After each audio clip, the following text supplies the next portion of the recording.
everyone, and welcome back to Surviving the Love Bomb. If you're new here, hello, welcome. My name is Emma Carrington and I'm trained as a community services worker. I'm also a victim survivor of domestic abuse. So the disclaimer is that I am not a psychologist or a counsellor.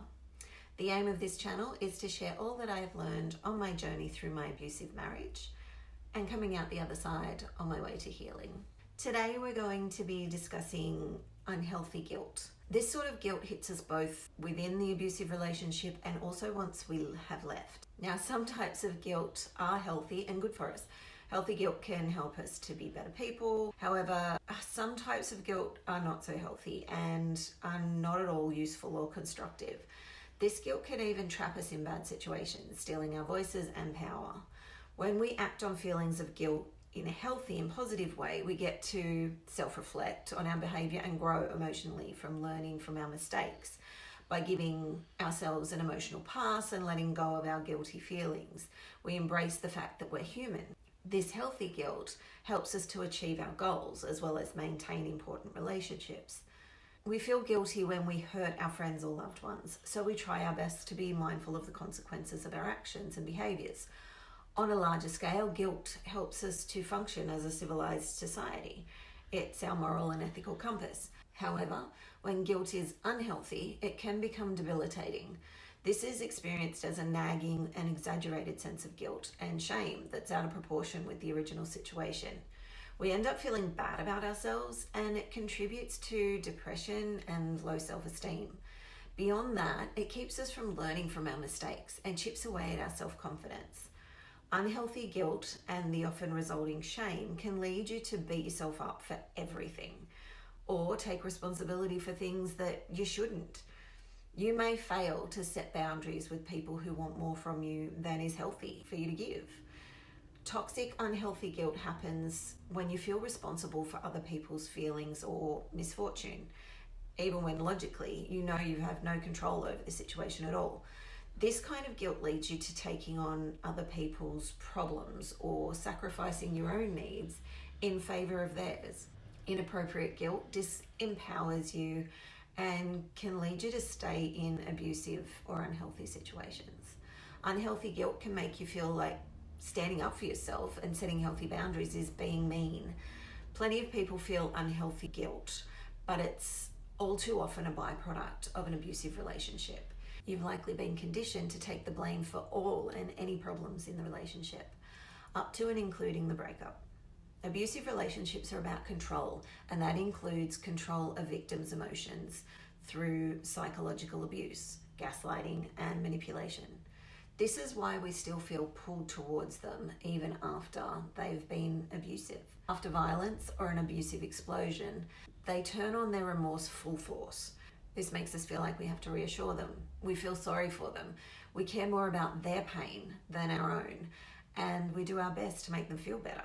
Our empathy is one of the main reasons that they were attracted to us in the first place. Narcissists and abusers lack empathy.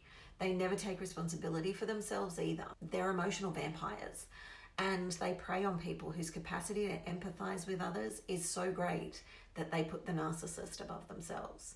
If we're not good at setting healthy boundaries or caring about ourselves first, we become very attractive to the abuser. They can see that we're vulnerable to their manipulation because we're so trusting and giving. Then there is the irrational guilt we feel once we have left. Why do we feel sick to our stomach over leaving them?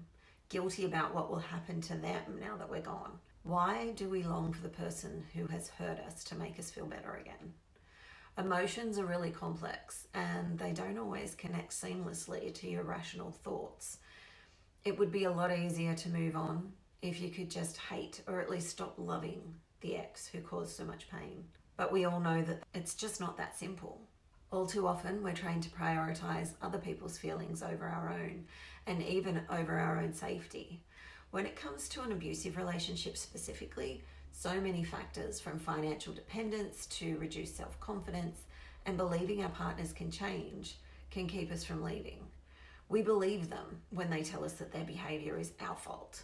We put their needs above our own. Despite what the abuser says, a victim's behavior does not cause the abuse, and there's nothing they can do to stop it.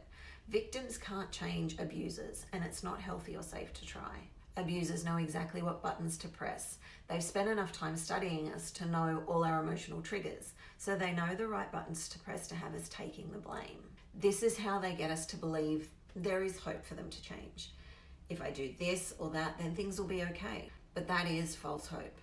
Only they can change themselves. And again, nothing we say or do can affect that, especially when we're dealing with someone who convinces themselves that they're the victim. If you hear yourself saying things like, I'm probably just exaggerating, what if I got it all wrong? He really doesn't mean to be so hurtful. He has emotional problems, but he really loves me, unlike anyone else ever could. If only I wasn't so sensitive. If only I could take criticism. He only says these things out of love. If only I wasn't so insecure, I wouldn't take everything so personally. It's just his sense of humor. He's right. I need to learn to take a joke. If the blame is directed squarely and consistently at you, even by you, it's probably time to ask an outsider for perspective. There's a good chance you are the victim of gaslighting. When you're being controlled for a prolonged period of time, you stop listening to yourself and you listen instead only to your abuser. Leaving a situation like this when your ability to rationalize and think logically has been undermined and compromised is difficult. And then once we're out, we're the ones wondering if we could have done more. One of the hardest things survivors struggle with is giving up hope. Did I wait long enough? Try hard enough? Was I too hard on them? Did we give it enough time? We question ourselves, no matter the relationship. When this guilt spiral starts, it's time to get some perspective. When you take the scenario and replace you with your best friend or someone else you care about and think about the behavior, do you think they should have tried harder, do more? Or do you think they've done the right thing and that they're brave and strong and an inspiration to others? I'm waiting for a response. If you're still unsure, it's the latter. Walking away is hard, but you've done the right thing. And yeah, there's going to be tough days, but if the advice that you would give to anyone else is stay strong, take it yourself. Just saying. What you've been living with is abuse masked as love.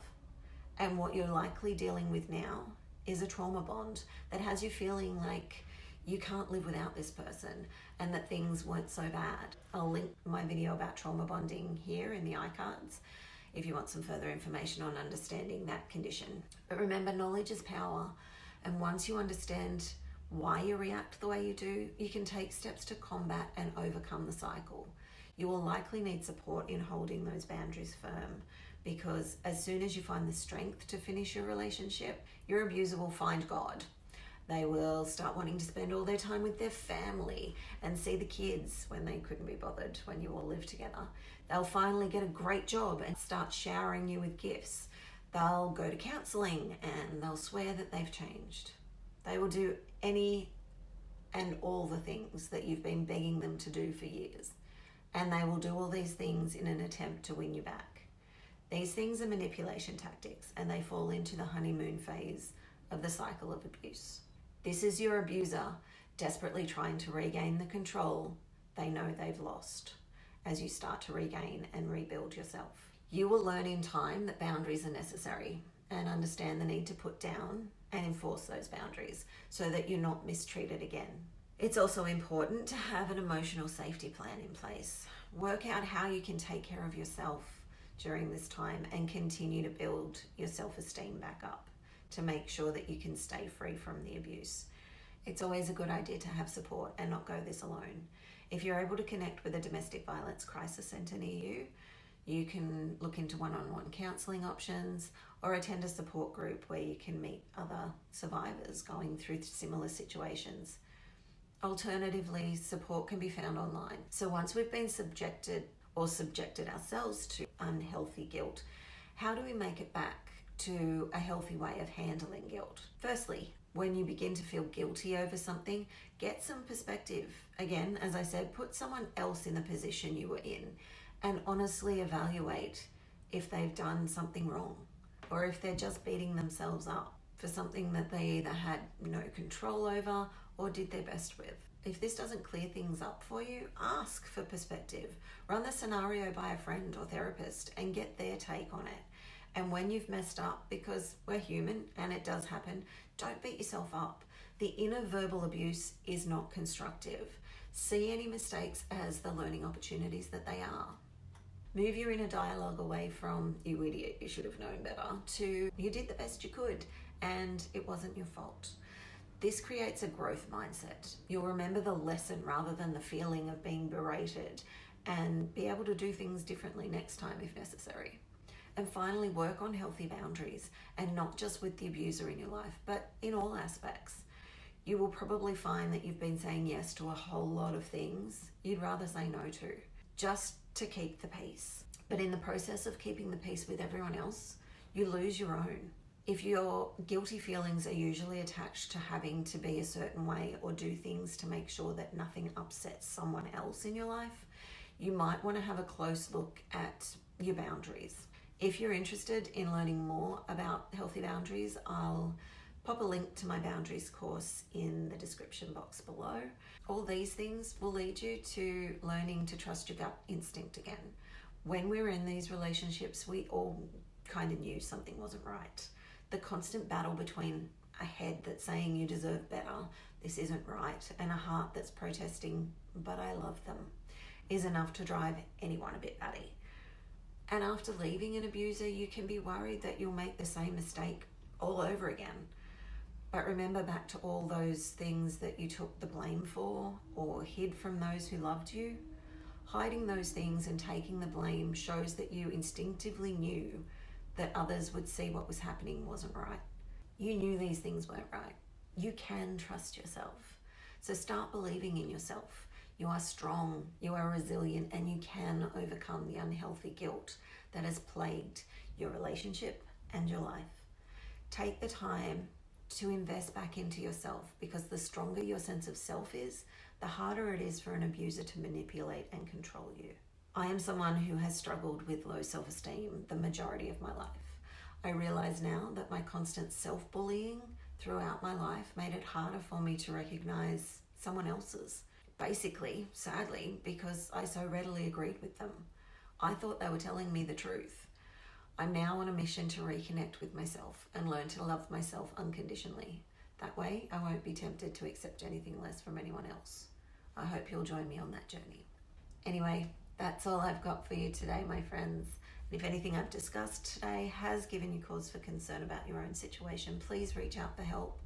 As always, if there's any way I can be of assistance in finding local resources for you, please don't hesitate to contact me. My email is in the description box below, or come over and join our private support group, Surviving the Love Bomb, on Facebook. If you're finding this content valuable, please don't forget to like and subscribe so that you don't miss any future videos, because I upload every Tuesday, except last Tuesday, sorry about that. I've also started a true crime podcast and YouTube channel, Trapped by Love. So if you're interested in true crime, come on over and check it out. I upload on a Friday to anywhere you listen to podcasts, and also to the YouTube channel. There'll be a link to both in the description box below. So until next time, please take care of yourselves and be kind to one another.